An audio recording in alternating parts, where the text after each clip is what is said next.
Okay, so today we will discuss three very important concepts of political science. These are political parties, elections, and voting. Okay, political parties, elections, and voting. ये तीन words आपने अक्सर सुने होंगे, आपने इनमें participate भी किया होगा, कुछ लोगों ने आप में से वोट भी कास्ट किया होगा, इलेक्शंस का भी पता होगा, पॉलिटिकल पार्टीज का भी पता होगा। तो आज हम उनको थोड़ा फॉर्मली पढ़ने की कोशिश करेंगे कि ये पॉलिटिकल पार्टीज बेसिकली क्या हैं, इनकी यूटिलिटी क्या है, इलेक्शंस क्या हैं, यूटिलिटी क्या है, वोटिंग क्या है, ये सारी चीजें पढ़ेंगे। तो बहुत इंपॉर्टेंट है, इसको आपने गौर से सुनना है, ठीक है। तो first of all we will discuss political parties. Okay, political parties. Okay, आपने अक्सर सुना होगा पॉलिटिकल पार्टीज के बारे में। हमारे भी जो पॉलिटिकल सिस्टम है या कंट्री है, इसके अंदर भी पॉलिटिकल पार्टीज का जिक्र होता है। पीपल्स पार्टी, पीटीआई, पीएमएल, नवाज, ये सारी चीजें।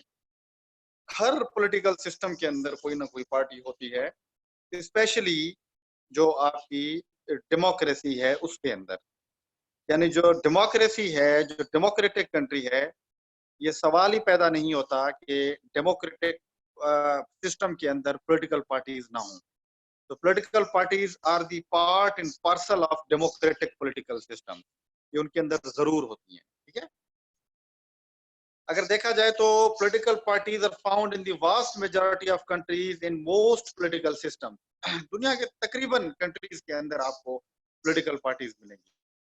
और ये जो पॉलिटिकल पार्टीज हैं, ये अथॉरिटेरियन सिस्टम्स के अंदर भी मिलती हैं, डेमोक्रेटिक के अंदर भी मिलती हैं।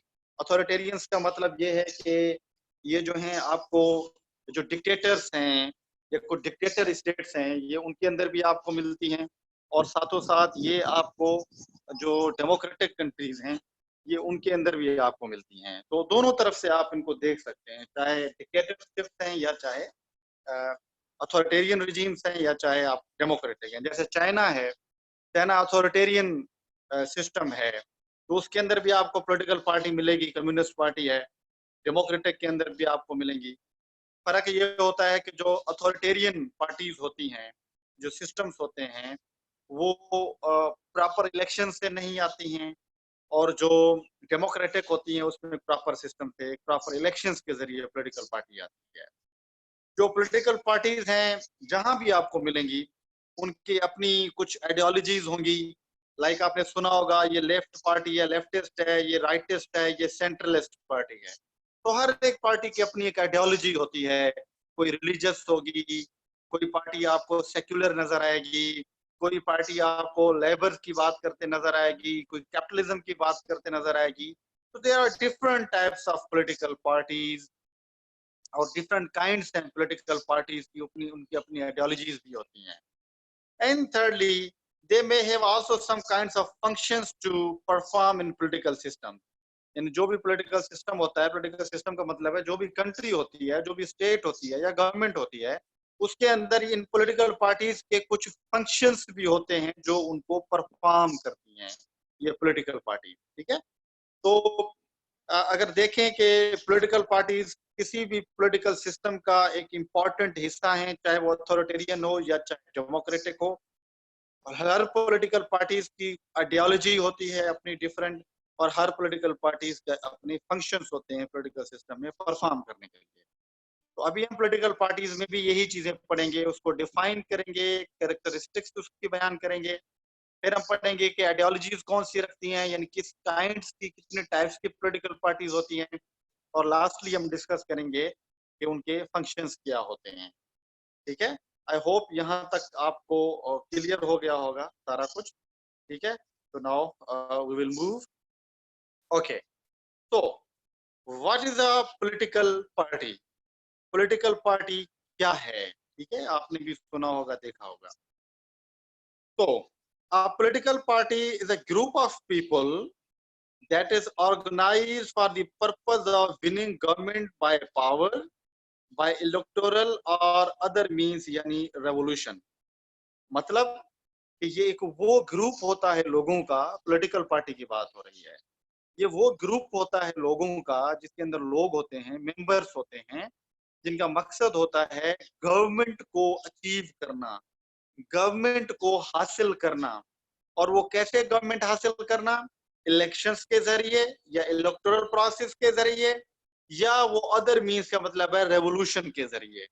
रेवोल्यूशन के जरिए आप पॉलिटिकल पावर हासिल करें, या आप एक प्रॉपर इलेक्शंस के जरिए पॉलिटिकल पावर हासिल करें, उसे हम कहते हैं एक पॉलिटिकल पार्टी। उसका मतलब होता है पॉलिटिकल पार्टी। यानी पॉलिटिकल पार्टी का मतलब क्या होता है? ये ग्रुप है ऑर्गेनाइज्ड पीपल का, जिसका मकसद होता है पॉलिटिकल पावर को गेन करना थ्रू इलेक्टोरल प्रोसेस और through an other means, in other words revolution. Got it? या तो वो रेवोल्यूशन के जरिए पावर हासिल करती हैं, या तो वो इलेक्टोरल प्रोसेस यानी इलेक्शंस के जरिए प्रॉपर तरीके से, उसे हम पॉलिटिकल पार्टी कहते हैं। तो in other sense political party का जो मेन ऑब्जेक्टिव होता है वो होता है पॉलिटिकल पावर को अचीव करना, यानी गवर्नमेंट को अचीव करना, गवर्नमेंट बनाना, गवर्नमेंट का में हिस्सा होना। ये सारी पॉलिटिकल पार्टीज का मेन ऑब्जेक्टिव होता है, उसे पॉलिटिकल पार्टीज कहते हैं। ठीक है? तो जो पॉलिटिकल पार्टीज हैं उनमें कुछ कैरेक्टरिस्टिक्स होती हैं जिनसे आपको पता चल जाएगा कि ये पॉलिटिकल पार्टी है, और आप उनको दूसरों से डिफरेंशिएट कर सकते हैं। The first and the foremost characteristic of any political party is they aim to exercise government power by winning political office. उनका पहला मकसद होता है गवर्नमेंट पावर को हासिल करना या अचीव करना इलेक्शंस जीत के।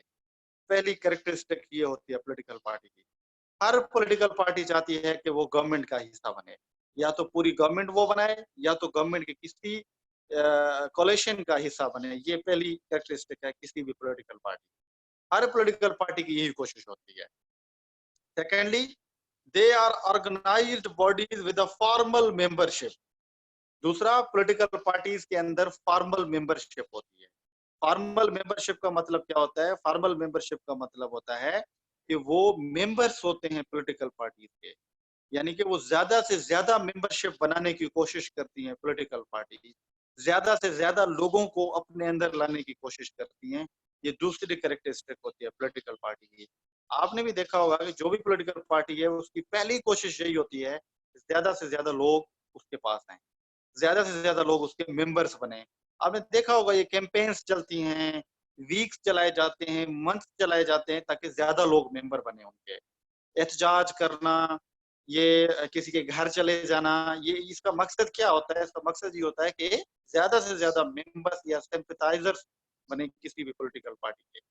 दूसरी कैरेक्टरिस्टिक ये होती है कि वो मेंबरशिप पे बिलीव रखती है। Thirdly, they typically adopt a broad issue focus addressing each of the major areas of government by policy. तीसरी कैरेक्टरिस्टिक ये होती है कि ये जो पॉलिटिकल पार्टीज होती हैं ये इश्यूज पे फोकस करती हैं। जो भी इशू होगा ये उस पे फोकस करेंगी, और उसका मकसद क्या होगा? मकसद होगा कि गवर्नमेंट की पॉलिसी को या तो क्रिटिक करें, तनकीद करें उसके ऊपर, या तो अगर ये पॉलिटिकल पार्टी में खुद होती हैं तो उसको सही तरीके से बयान करें या पॉलिसी बनाएं। अभी मिसाल के तौर पर जैसे पाकिस्तान के अंदर जो रूलिंग पार्टी है पीटीआई, तो वो जो भी पॉलिसीज कर रही हैं, तो दूसरी जो रेबल पॉलिटिकल पार्टीज हैं वो तनकीद कर रही हैं उनके ऊपर। ठीक है? ये पॉलिटिकल पार्टी का फंक्शन होता है, उनको परफॉर्म करना होता है, क्योंकि उनका मकसद पावर गेन करना होता है, और पावर गेन करने के लिए तनकीद जरूरी होती है, तो वो तनकीद करते रहते हैं। तो ये भी पॉलिटिकल पार्टी की कैरेक्टरिस्टिक होती है कि वो क्या करते हैं? ब्रॉड इशू को फोकस करते हैं, हमेशा बड़े इश्यूज को फोकस करते हैं, ताकि मेंबर ज्यादा बने, उनके लोगों के अंदर उनकी अवेयरनेस ज्यादा आए, या वो पॉलिसी ठीक तरीके से बना सके। तो ये भी पॉलिटिकल पार्टीज का कंसर्न होता है। आपने देखा होगा कोई एहतजाज हो रहा होता है तो कोई पॉलिटिकल पार्टीज के मेंबर्स चले जाते हैं वहां जाके उसके एहतजाज में शामिल होते हैं। Got it? तो इसका मतलब क्या होता है? ये इशू को फोकस करके अगेन अपनी पॉपुलैरिटी को बढ़ाने की कोशिश करती हैं, ताकि उनको वोट ज्यादा मिले और वो गवर्नमेंट को अचीव करें, गवर्नमेंट पावर के अंदर। The last characteristic of a political party is they are united by shared political preferences and a general ideological identity. इसका मतलब ये है कि हर पॉलिटिकल पार्टी की कोई ना कोई आइडियोलॉजिकल आइडेंटिटी होती है, उनकी कुछ ना कुछ पॉलिटिकल प्रेफरेंसेस होती हैं। हर पॉलिटिकल पार्टी का अपना कोई मकसद, कोई एम, कोई ऑब्जेक्टिव, कोई एजेंडा होता है और उसकी पॉलिटिकल आइडियोलॉजी होती है अपनी। मिसाल के तौर पर जैसे जमायत इस्लामी है, उसकी आइडियोलॉजी इस्लामिक है। पाकिस्तान पीपल्स पार्टी सेक्युलर कहलवाती है खुद को। पाकिस्तान तहरीक इंसाफ भी रिलीजियस कहलवाती है खुद को। ठीक है, ये उनकी आइडेंटिटी है। कुछ नेशनलिस्ट पॉलिटिकल पार्टी ने जो खुद को कॉम्परस कहलवाती हैं, जैसे बीएनपी है, बलोचिस्तान नेशनल पार्टी, मंगल ग्रुप है, दे आर नेशनलिस्ट। ठीक है, वो नेशनलिस्ट कहलवाते हैं। तो ये उनकी आइडेंटिटी है और ये उनकी पॉलिटिकल प्रेफरेंसेस होती हैं, जिसके बेस पे वो अपनी आइडेंटिटी को सेट करती हैं।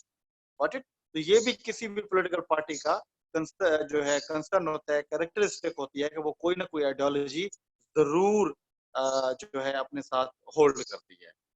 तो ये थी पॉलिटिकल पार्टी की कैरेक्टरिस्टिक। क्या कि उनका पहला मकसद होता है गवर्नमेंट को ओन करना, गवर्नमेंट को अचीव करना अपने पॉलिटिकल पावर के जरिए, इलेक्शन के जरिए।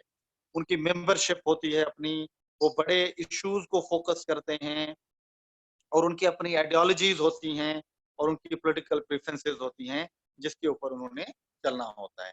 ये थी कैरेक्टरिस्टिक्स किसी भी पॉलिटिकल पार्टी की। आई होप आपको यहाँ तक क्लियर हो गया होगा। ठीक है। ओके, तो अभी आते हैं हम types of political parties. Political parties कितने टाइप्स होते हैं? ठीक है, there are various types of political party. अभी तक हमने क्या कहा? अभी तक हमने पढ़ा है कि what is political party and then के पॉलिटिकल पार्टी की कैरेक्टरिस्टिक्स क्या होती है। ठीक है, उसको देखा है। तो अभी हम देख रहे हैं types of political party. Political parties के टाइप्स कितने होते हैं। ओके, तो अ, जब हम टाइप्स की बात करते हैं तो पॉलिटिकल पार्टीज की, तो हमें सबसे पहला जो टाइप नजर आता है that is cadre political party. Cadre political party, cadre political party. Okay, ये क्या है इसको जरा समझें, हम मिसालों के साथ इनको समझेंगे। देखें, जो केडर का मतलब होता है, उसका मतलब होता है notables, party notables. Party notables, party notables का मतलब क्या होता है? किसी भी पॉलिटिकल पार्टीज के जो आप कहें इंटेलिजेंट मेंबर्स, इंटेलिजेंट लीडर्स जो होते हैं किसी भी पॉलिटिकल पार्टी के, उसे कहते हैं केडर। ठीक है, आपने सुना होगा कि इस पॉलिटिकल पार्टी में केडर है, यानी कि आया आला पाए के सियासतदान यहाँ पे बैठे हुए हैं।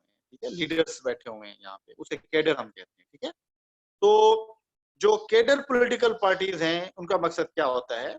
The term cadre party originally meant a party of notables. Notables का मतलब क्या है? कि जो मेच्योर पॉलिटिशियंस, मेच्योर लीडर्स हों किसी भी पॉलिटिकल पार्टी में। ठीक है, उसे कहते हैं cadre political party. However, the term cadre is now more commonly used to denote trained and professional party members who are expected to accept a high level of political commitment and ideological discipline. इसे कहते हैं cadre political party. ठीक है, मतलब कि वो political parties जिस political party के अंदर कुछ ट्रेंड और प्रोफेशनल पॉलिटिकल पार्टी मेंबर्स हों। क्या? ट्रेंड और प्रोफेशनल पॉलिटिकल मेंबर्स हों, उसे हम कहते हैं cadre political party. Cadre political party यानी जिसके अंदर ट्रेंड और प्रोफेशनल पॉलिटिकल लीडर्स मौजूद हों, उन्हें कहा जाता है कैडर पॉलिटिकल पार्टी। ठीक है, जहां पे डिसिप्लिन हो जिस पॉलिटिकल पार्टी में, आइडियोलॉजिकली कमिटेड लोग हों जिस पॉलिटिकल पार्टी में, उसे हम कहते हैं कैडर पॉलिटिकल पार्टी। ठीक है, तो इसके अंदर ये नहीं होता कि एक पॉलिटिकल पार्टी ली और दूसरी को ज्वाइन किया, तीसरी को, चौथी को, ये नहीं होता। This is not a cadre political party. Cadre political party की खासियत यही है कि उसके अंदर प्रोफेशनल लोग होते हैं, कमिटेड लोग होते हैं, अपनी आइडियोलॉजी के साथ हमेशा सिंसियर रहने वाले लोग होते हैं और वो हमेशा उस पॉलिटिकल पार्टी का हिस्सा बन के रहते हैं और वो मेच्योर होते हैं। उन्हें कहा जाता है केडर पॉलिटिकल पार्टी। ठीक है, केडर पॉलिटिकल पार्टी। इसका मिसाल आपको सिर्फ मिलेगा communist party of China. Communist party of China दुनिया की सबसे बड़ी पॉलिटिकल पार्टी है, चाइना में जो एग्जिस्ट करती है। उसके अंदर उस पार्टी को कहा जाता है केडर पॉलिटिकल पार्टी। क्यों? क्योंकि कम्युनिस्ट पार्टी ऑफ चाइना का हर कोई मेंबर नहीं बन सकता। जैसे हमारे यहाँ होता है ना, हर कोई मेंबर बन गया, नो। उसकी जो फ्रेंचाइज़ है, उसकी जो मेंबरशिप है, वो रिस्ट्रिक्टेड होती है। वो जो चंद उन लोगों को वो रिक्रूट करते हैं या मेंबर बनाते हैं, जो हाईली प्रोफेशनल होते हैं, जो एजुकेटेड होते हैं, जो सोशलाइज्ड होते हैं, जो आइडियोलॉजिकली कम्युनिस्ट होते हैं अपने आइडियाज़ के अंदर, सिर्फ उनको लिया जाता है इस पॉलिटिकल पार्टीज में। इसलिए हम चाइनीज कम्युनिस्ट पार्टी को हम क्या कहते हैं? केडर पॉलिटिकल पार्टी कहते हैं। क्यों? क्योंकि उसके अंदर चंद लोग होते हैं और वो इंतहाई प्रोफेशनल, कमिटेड और आइडियोलॉजिकली सिंसियर लोग होते हैं। इसलिए हम उनको केडर पॉलिटिकल पार्टी कहते हैं। ठीक है क्या? Cadre political party. ठीक है, ये this is the first type of political party. Pakistan में केडर पॉलिटिकल पार्टीज की कमी है। There is no any such party. अब देखें, कोई नहीं मिलेगी। है कोई ऐसी पार्टी जिसके मेंबर्स उसी पार्टी के हमेशा से रहे हों और वहां से मूव भी ना करें किसी और तरीके के? इंतहाई प्रोफेशनल हों, बहुत ही कम है। एक है थोड़ी बहुत, जिसको हम कहते हैं, जो जमात इस्लामी है, उसको थोड़ा बहुत समझा जाता है केडर पॉलिटिकल पार्टी, बट उसकी भी मेंबरशिप जो है वो इतनी रिस्ट्रिक्टेड नहीं होती है। ठीक है। अगेन ये कम्युनिस्ट पार्टी ऑफ चाइना पे परफेक्ट बैठता है, जो cadre political party. There is a second political party, that is mass political party. ये अपोजिट है केडर पॉलिटिकल पार्टी के। मास पॉलिटिकल पार्टीज कौन सी होती हैं? They place a heavy emphasis on broadening membership and constructing a wide electoral base. They place heavier stress on recruitment organization than on ideology and political convention. ये बिल्कुल opposite है cadre political party के। Mass political party का मतलब ये होता है, उसका मकसद यही होता है कि ज्यादा से ज्यादा मेंबरशिप बनाई जाए, ज्यादा से ज्यादा मेंबरशिप।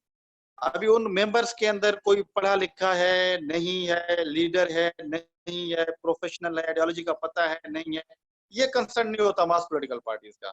उनका मकसद ये होता है कि वह जितना हो सके ज्यादा से ज्यादा मेंबर्स बनाए। किसी को उसकी आइडियोलॉजी का पता है नहीं है, नो प्रॉब्लम, मेंबर बनना चाहता है, मेंबर बनाए।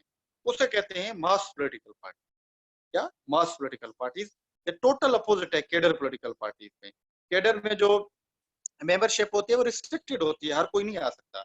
बट मास पॉलिटिकल पार्टीज में क्या होता है कि इसमें आप हर किसी को इंक्लूड कर लेते हैं।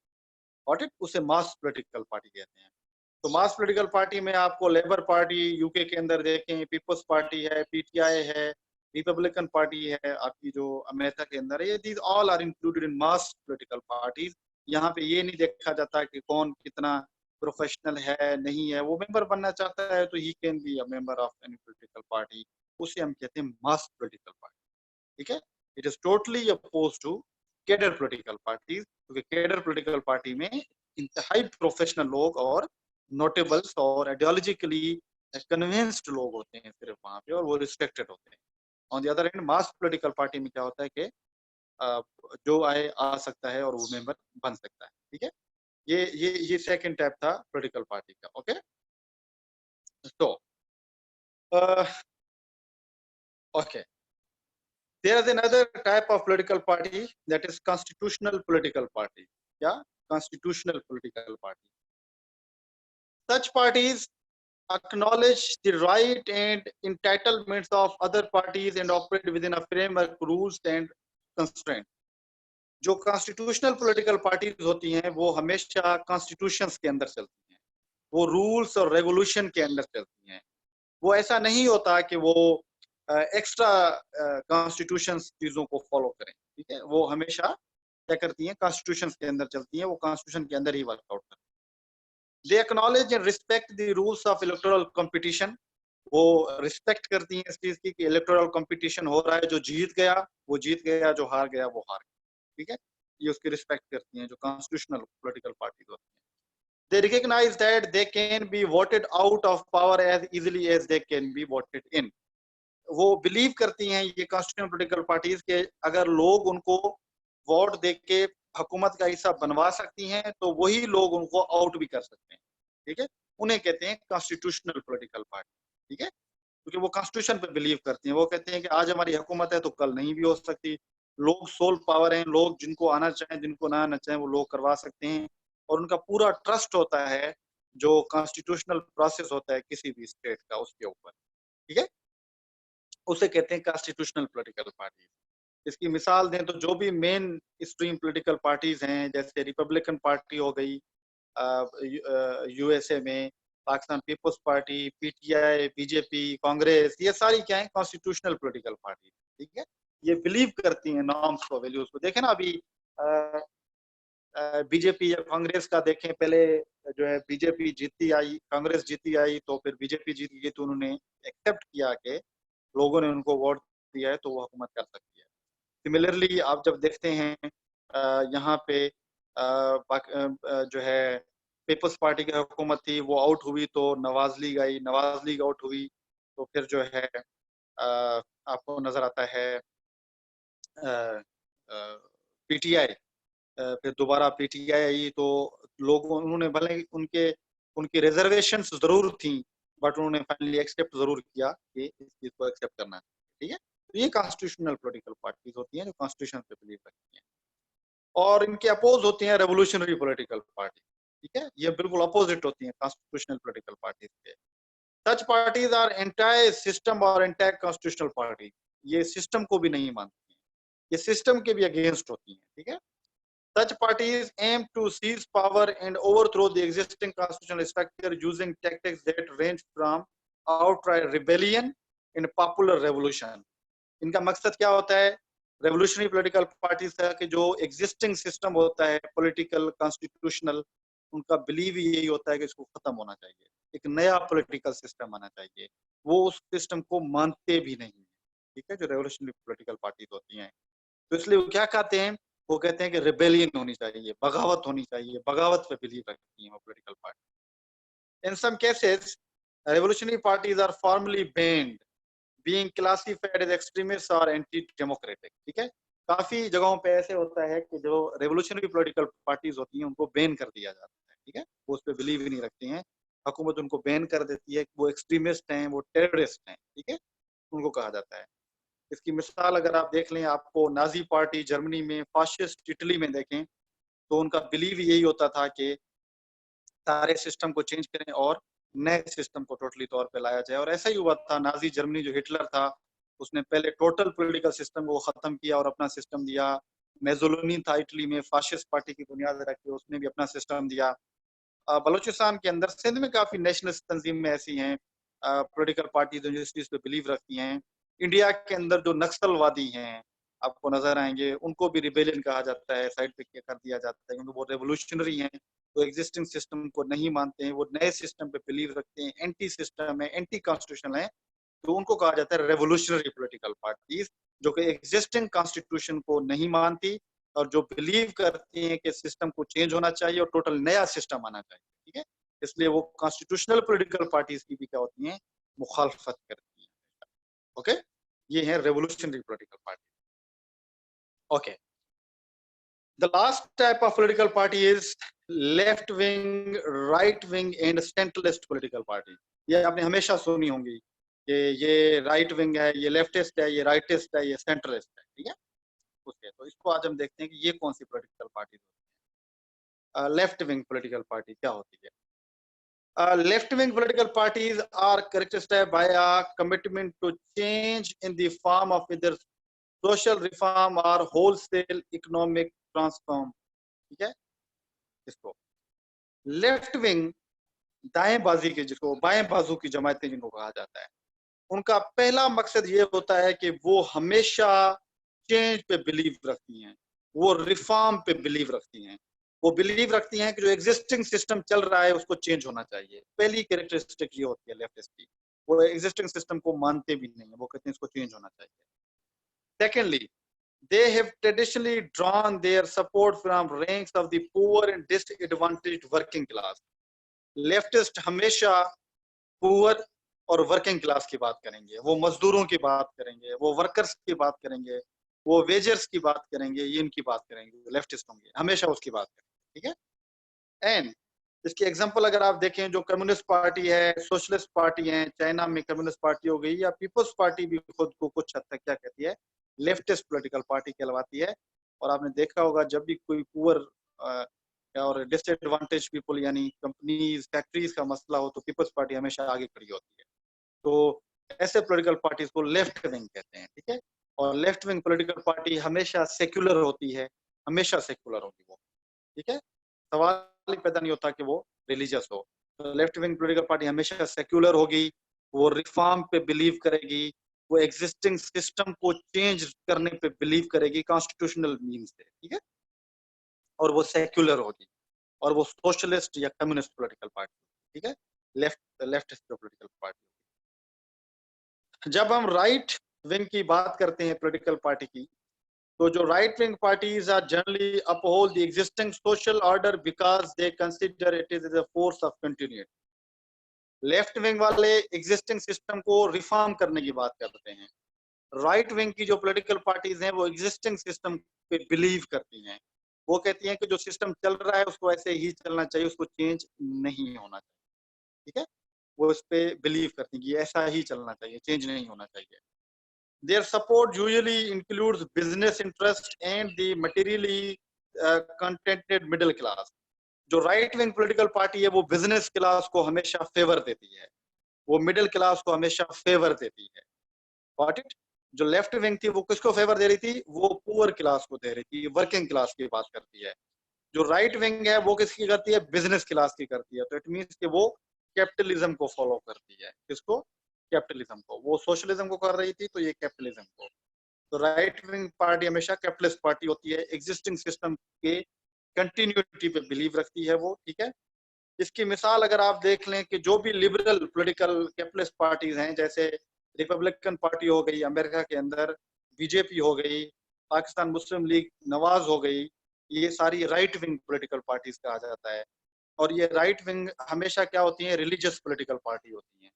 जैसे लेफ्ट विंग जो थी वो सेक्युलर थी, इस तरीके से जो राइट विंग होती है वो क्या होती है, वो जो है वो रिलीजियस पॉलिटिकल पार्टी होती है। तो अगर दोनों कंपेयर करें तो लेफ्ट विंग रिफॉर्म पे बिलीव करती है, राइट विंग कंटिन्यूटी पे बिलीव रखती है।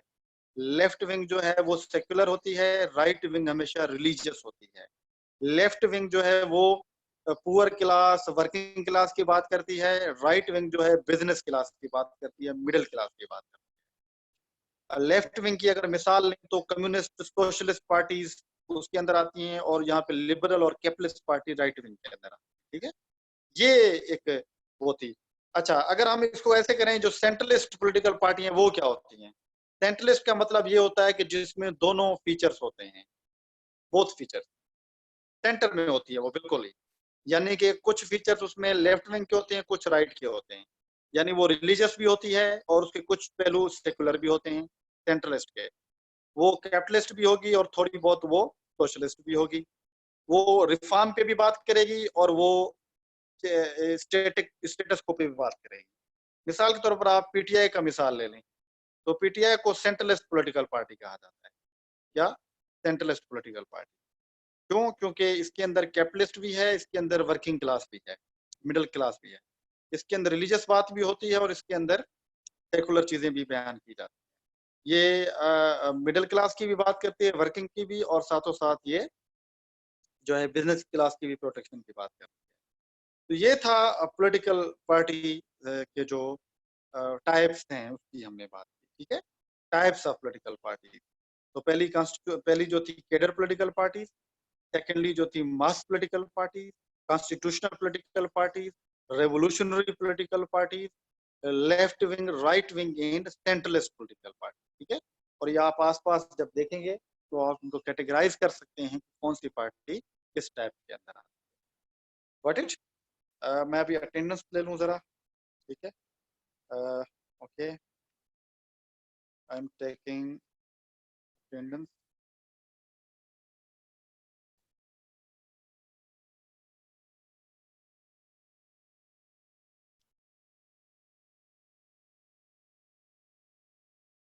ओके,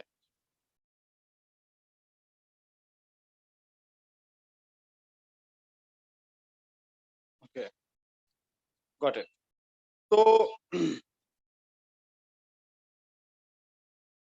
ओके, आई होप आपको यहाँ तक समझ आ गया होगा, ठीक है। तो now we are moving to another ये। अच्छा, हमने पढ़ा कि पॉलिटिकल पार्टी क्या है, उसकी कैरेक्टरिस्टिक्स क्या है। हमने पढ़ा उसके टाइप्स क्या हैं, अभी हम पढ़ेंगे उनके फंक्शंस क्या होते हैं।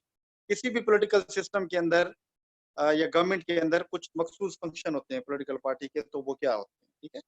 The first and the foremost function of any political party is representation. हमने पहले भी पढ़ा था रिप्रेजेंटेशन क्या होती है, ठीक है।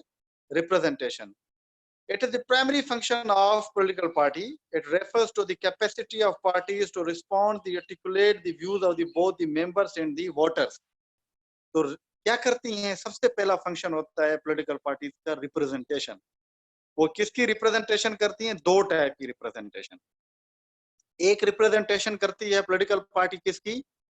वोटर की। किसकी? अवाम की। यानी हमारे जो डिमांड्स हैं उनको रिप्रेजेंट कर रही होती है पॉलिटिकल पार्टी, ठीक है, हुकूमत तक। और दूसरा फंक्शन क्या होता है कि हुकूमत को रिप्रेजेंट कर रही होती है पॉलिटिकल पार्टी, किसके लिए? अवाम के लिए।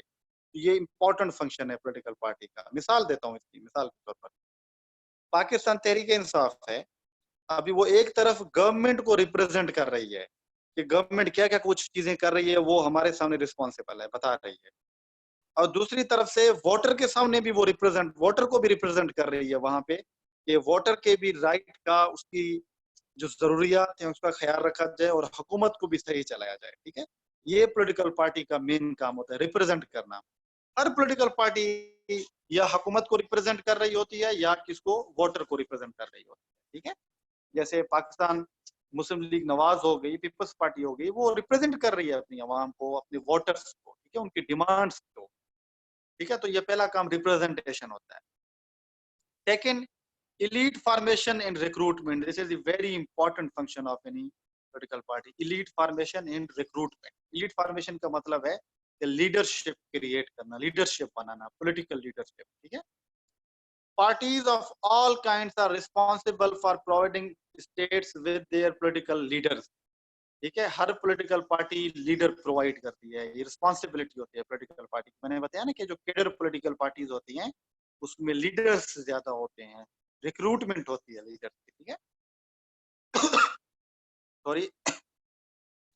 Parties also provide a training ground for politicians, equipping them with the skills, knowledge and experience and offering them some form of career structure.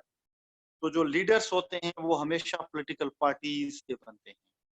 Political parties वो प्लेटफॉर्म होती हैं पॉलिटिकल लीडर्स के लिए, जहां से वो सीखते हैं, जहां से उनकी रिक्रूटमेंट होती है, जहां से उनकी ट्रेनिंग होती है। वो पॉलिटिकल पार्टीज में ट्रेन होते हैं, ट्रेन होके बाद में वो पॉलिटिकल लीडर्स बनते हैं जाके, ठीक है। मिसाल के तौर पर आप ट्रंप देखें, आप मोदी देखें, आप बराक ओबामा को देख लें या इवन इमरान खान को देख लें, नवाज शरीफ को देख लें, पीपल्स पार्टी की जो जरदारी है उसको देख लें, बेनजीर को देख लें।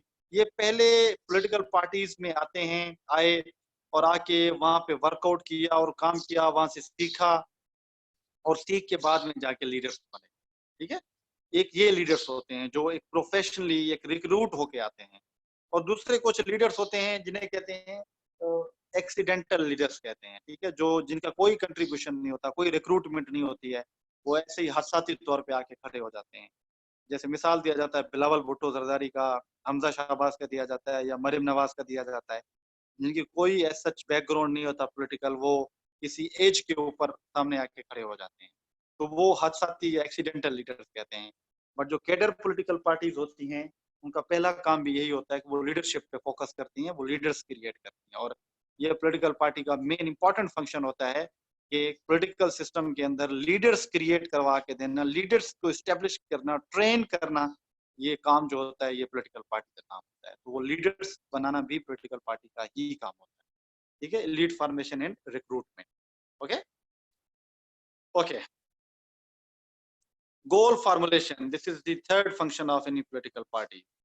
तो मतलब क्या होता है कि political parties are the means through which society set collective goals ensure that they are carried out. Parties play this role because they formulate programs of government with new to attracting popular support. Goal formulation. Goal formulation का मतलब क्या होता है? गोल formulation का मतलब ये होता है कि सर्टेन गोल्स बनाए जाते हैं, सर्टेन प्रोग्राम्स दिए जाते हैं पॉलिटिकल पार्टीज की तरफ से कि हम करप्शन को खत्म कर देंगे, हम जॉब्स दे देंगे, हम इकोनॉमिक रिफॉर्म्स लेके आएंगे, एजुकेशनल रिफॉर्म्स लेके आएंगे, पाकिस्तान में हेल्थ के सिस्टम को डेवलप किया जाएगा, ये गोल फार्मुलेशन होती है। तो ये पॉलिटिकल पार्टीज हमेशा ये काम करती हैं। हर पॉलिटिकल पार्टी का कोई ना कोई मैनिफेस्टो होता है, मंशूर जिसे कहते हैं, जिसके लिए उनका मकसद होता है कि इसको हम फुलफिल करेंगे, इसको मुकम्मल करेंगे, इसको कंप्लीट करेंगे। ये गोल फार्मुलेशन का काम देती है जो पॉलिटिकल पार्टीज होती है हमेशा। Socialization and mobilization, this is the important function of any political party. मतलब क्या है इसका? Through internal debate and discussion as well as campaigning and electoral competition, parties are important agents of political education and socialization. Political parties एक important source है socialization का और education का, political education या socialization का। यानी आपको पता चलता है कि मुल्क में क्या हो रहा है, पॉलिटिकल सिस्टम पे कैसी चीजें चल रही हैं हमारे सिस्टम में, वो सारी आपको पॉलिटिकल पार्टीज ही बताती हैं। जब आप उसके मेंबर्स बनेंगे या उनके आप फॉलोअर्स बनते हैं उन पॉलिटिकल पार्टीज के, तो आपको पता चलता है कि मुल्क में क्या चीज हो रही है। ठीक है, ये सोशलाइजेशन का काम या मोबिलाइजेशन का काम जो है वो कौन करता है? वो पॉलिटिकल पार्टीज करती हैं। ठीक है, आपको पता चलता है आप जब उनके मेंबर्स बनते हैं, मुल्क में क्या हो रहा है, हालात कैसे चल रहे हैं, ये सोशलाइजेशन होती है, ये मोबिलाइजेशन होती है। ठीक है, the issues that parties choose to focus on help to set the political agenda, and the values and attitudes that they articulate become part of the larger political culture. They are the source of awareness of political system. Okay, तो ये क्या है? एक source of awareness है political system के बारे में, यानी लोगों को बताती हैं। पॉलिटिकल पार्टी से हमें पता चलता है कि मुल्क के हालात क्या चल रहे हैं, पॉलिटिकल कंडीशंस क्या चल रही हैं। आपने देखा होगा हर हर लीडर कोई ना कोई बयान देता है पाकिस्तान में, तो इससे आपको अंदाजा हो जाता है कि पाकिस्तान में पॉलिटिकल कंडीशंस क्या चल रही हैं। यही सोशलाइजेशन होती है और ये काम जो करती हैं बखूबी ये पॉलिटिकल पार्टी ही सर अंजाम देती हैं। ठीक है, okay. The last function is organisation of government. Okay, organisation of government, ये तो इजी है। ऑर्गेनाइजेशन का मतलब क्या है कि गवर्नमेंट जो है वो कौन बनाता है? वो ऑब्वियसली पॉलिटिकल पार्टीज बनाती है। It is often argued that complex modern societies would be ungovernable in the absence of political parties. जो आजकल की complex societies हैं, अगर political parties ना हो तो इनको govern भी नहीं किया जाता। In the first place, parties help with the formation of government. ठीक है, तो क्या करती हैं? ये governments की formulation का काम करती हैं, government बनाती हैं। Parties also give governments a degree of stability and coherence. ठीक है, कोई भी गवर्नमेंट होगी तो उसको स्टेबिलिटी कौन देती है? पॉलिटिकल पार्टीज देती हैं। अगर पॉलिटिकल पार्टीज होगी तो फिर ही गवर्नमेंट स्टेबल रहती है। आपको अगर पता हो तो जो भी चाहे मार्शल एडमिनिस्ट्रेटर्स आते हैं या मार्शल लॉ लगता है, इनिशियली तो वो पॉलिटिकल पार्टीज को बैन कर देते हैं, बट आखिरकार उनको पॉलिटिकल पार्टीज की जरूरत जरूर पेश आती है। इस वजह से वो किसी न किसी पॉलिटिकल पार्टी को अपना हिस्सा बना देते हैं और उसके बेस पे अपनी हुकूमत करते हैं। क्यों? कि वो स्टेबिलिटी देती है, क्योंकि लोगों की सपोर्ट होती है उनके साथ। Parties also facilitate cooperation between the two major branches of government, assembly and executive. यानी लेजिस्लेचर और एग्जीक्यूटिव के दरमियान जो रिलेशनशिप है वो भी पॉलिटिकल पार्टीज की वजह से ही मेंटेन रहता है। ठीक है, यानी कि एग्जीक्यूटिव का मतलब है कि जो हुकूमत होती है, लेजिस्लेचर यानी असेंबली जो होती है। तो आपने देखा होगा कि जब भी हुकूमत ने कोई डिसीजन लेना होता है तो वो हमेशा क्या करती है? वो असेंबली से उसकी एसेंट या मंजूरी जरूर लेती है। उसकी जो आप कहें एसेंट है या उसकी जो प्रेजेंस है वो जरूर होती है। आपने सुना होगा अक्सर कि जो भी फैसला होगा वो ऐवान को एतमाद में रख के लिया जाएगा, यानी पॉलिटिकल पार्टीज को एतमाद में रख के लिया जाएगा। ये क्यों इंपॉर्टेंट होता है? क्योंकि पॉलिटिकल पार्टीज मास पॉलिटिकल पार्टीज हैं, लोगों की इमोशंस इनके साथ अटैच होते हैं, लोगों की सपोर्ट अटैच होती है पॉलिटिकल पार्टीज के साथ, जिसकी वजह से वो गवर्नमेंट को ऑर्गेनाइज करती हैं, ऑर्गेनाइजेशन ऑफ गवर्नमेंट का काम करती है। ठीक है, ये एक लास्ट फंक्शन था पॉलिटिकल पार्टीज का। ठीक है, आई होप यहाँ तक आप क्लियर हो गए होंगे कि पॉलिटिकल पार्टीज क्या होती हैं और उनके टाइप्स कितने हैं और उनके फंक्शंस कितने होते हैं। ठीक है, ये था हमारा पॉलिटिकल पार्टीज की डिस्कशन। अभी हमारी छोटी सी स्लाइड्स हैं, इनको हम पढ़ते हैं। जो नेक्स्ट टॉपिक है हमारा दैट इज इलेक्शन या इलेक्शन। ये भी आपने हमेशा सुने होंगे, इलेक्शंस के बारे में भी आपने हमेशा सुना होगा कि व्हाट आर इलेक्शंस, इलेक्शंस क्या हैं। Okay, elections are considered, elections are considered as the very heart of democracy. Democracy political party और elections के बगैर चल ही नहीं सकती. Got it?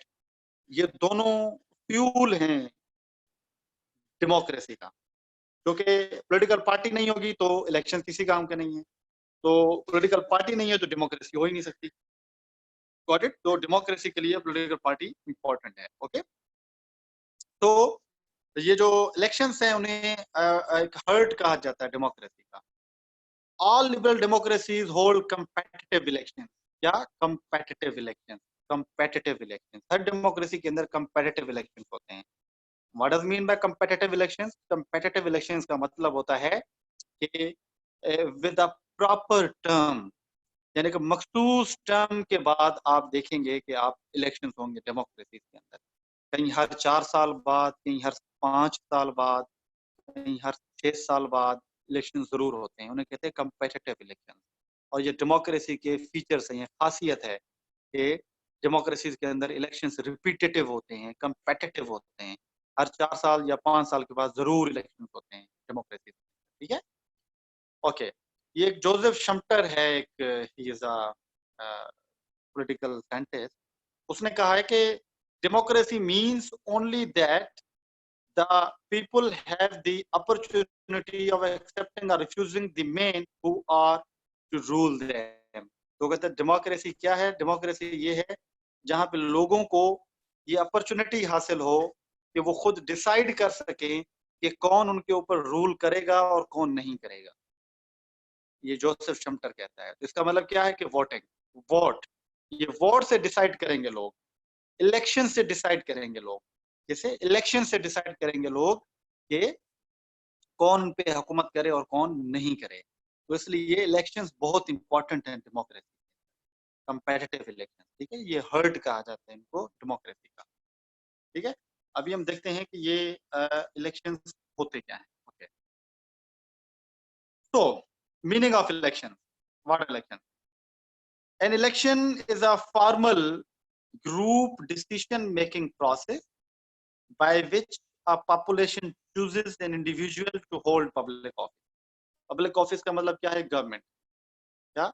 गवर्नमेंट. ठीक है, तो ये एक फॉर्मल ग्रुप डिसीजन मेकिंग का प्रोसेस है जिसके अंदर जो पॉपुलेशन है या इंडिविजुअल है वो खुद इलेक्ट करता है कि कौन उस पे हुकूमत करे, कौन गवर्नमेंट बनाए.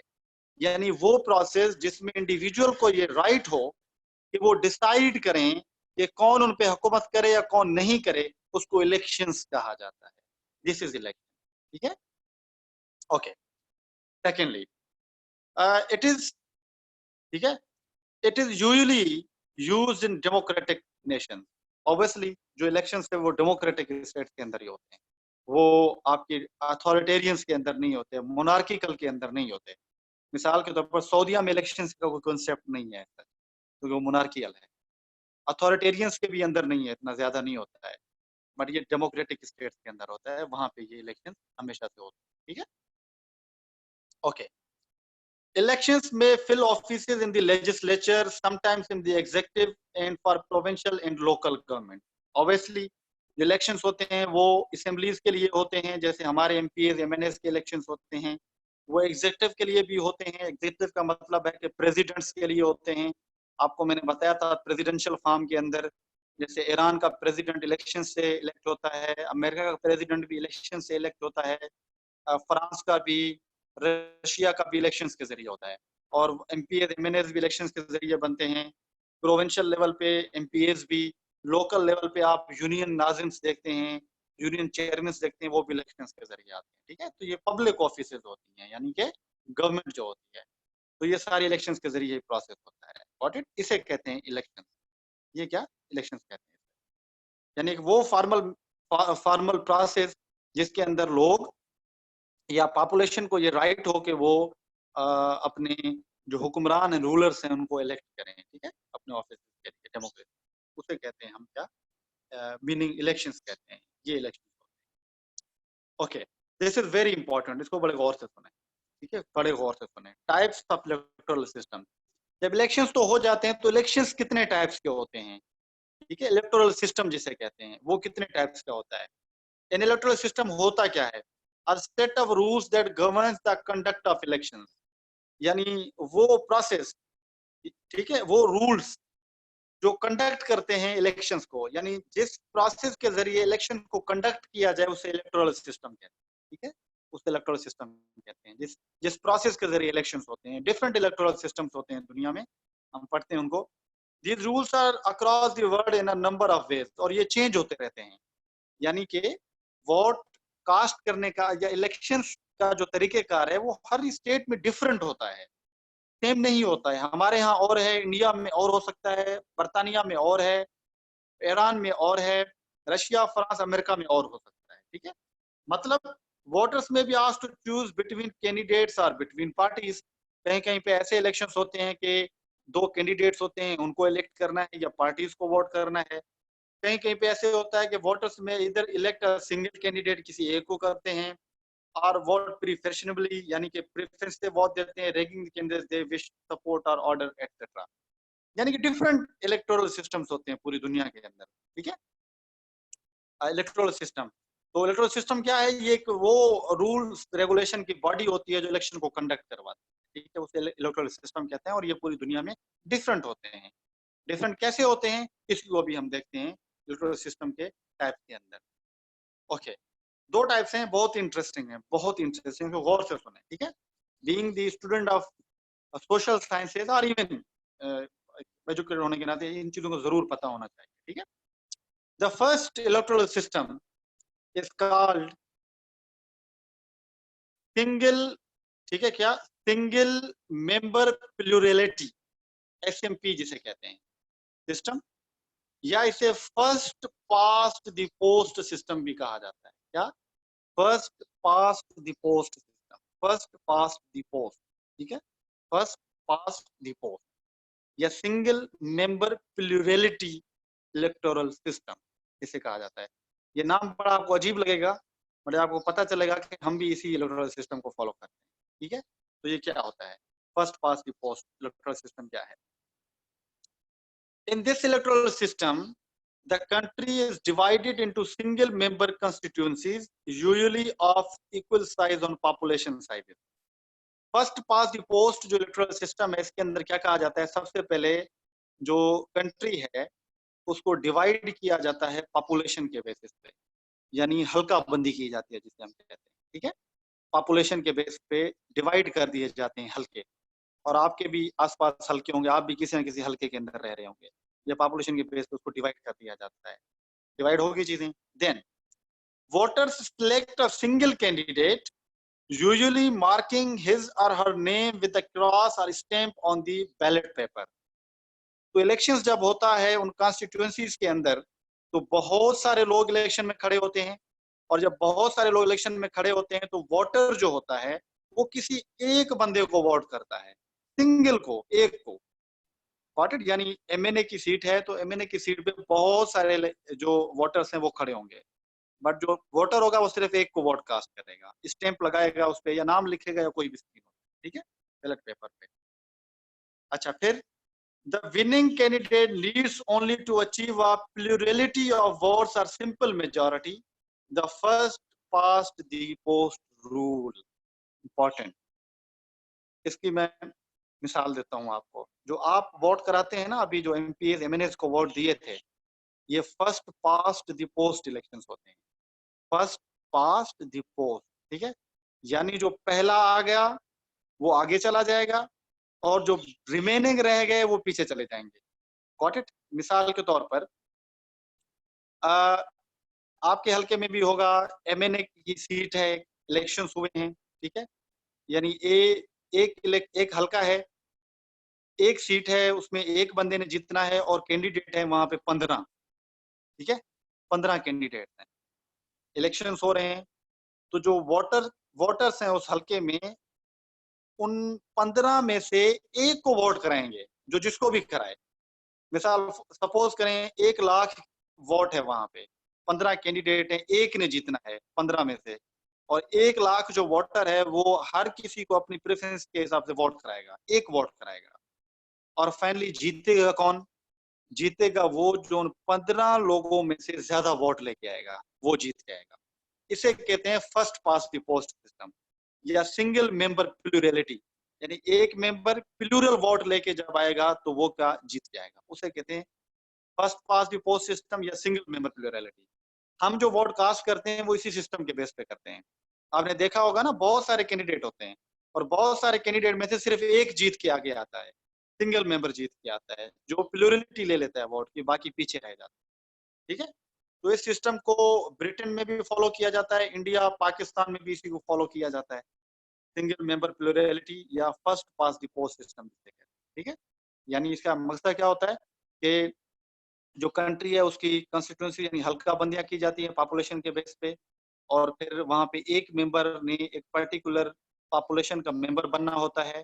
तो जब इलेक्शंस होते हैं तो बहुत सारे कैंडिडेट्स वहां पे वोटिंग इलेक्शन कास्ट करते हैं, लड़ते हैं, इलेक्शन कंटेस्ट करते हैं और जीत के सिर्फ एक जाता है जो उन 15 या 4 या 8 में से ज्यादा वोट लेके जाता है। ठीक है, इसे कहते हैं सिंगल मेंबर प्लूरलिटी या इसे हम फर्स्ट पास्ट दी पोस्ट सिस्टम कहते हैं। आई होप यहाँ तक आपको क्लियर हो गया होगा। ठीक है, कि फर्स्ट पास्ट दी पोस्ट सिस्टम क्या है, आप लोग इसी को फॉलो करते हैं हमारे system. Okay, second second ballot system, ये भी बड़ा इंपॉर्टेंट बड़ा इंटरेस्टिंग सिस्टम है। ठीक है, सेकंड बैलेट सिस्टम इसके अंदर क्या आता है, ये उससे थोड़ा सा डिफरेंट है। There are single candidate constituencies and single choice voting as in the single member plurality system। बिल्कुल ऐसे ही होता है कि कॉन्स्टिट्यूंसीज बनाई जाती हैं जैसे फर्स्ट पास पोस्ट सिस्टम के अंदर था, पॉपुलेशन के बेस पे, और वहां पे वोटिंग होती है और उसमें भी सिर्फ एक जो बंदा होता है उसने जीत के आगे जाना होता है। ठीक है, एक ही बंदा जीत के आगे जाएगा।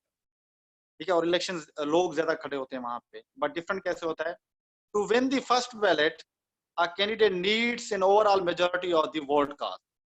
ठीक है, तो जीतने के लिए क्या चाहिए होता है इस सिस्टम में, बिल्कुल इसी तरीके से जैसे सिंगल मेंबर प्लूरलिटी में था, उसको भी ज्यादा वोट चाहिए होते हैं, मेजोरिटी चाहिए होती है। If no candidates gain a first ballot majority, a second run of ballot is held between the leading two candidates। ठीक है, सेकंड बैलेट सिस्टम के अंदर क्या होता है, पहले होता है फर्स्ट बैलेट सिस्टम। ठीक है, फर्स्ट बैलेट सिस्टम के अंदर बहुत सारे लोग होते हैं, वो इलेक्शन कंटेस्ट करते हैं। जीतने के लिए क्या चाहिए होता है, आपको 50% वोटिंग जरूरी चाहिए होती है लोगों की, 50% वोटिंग।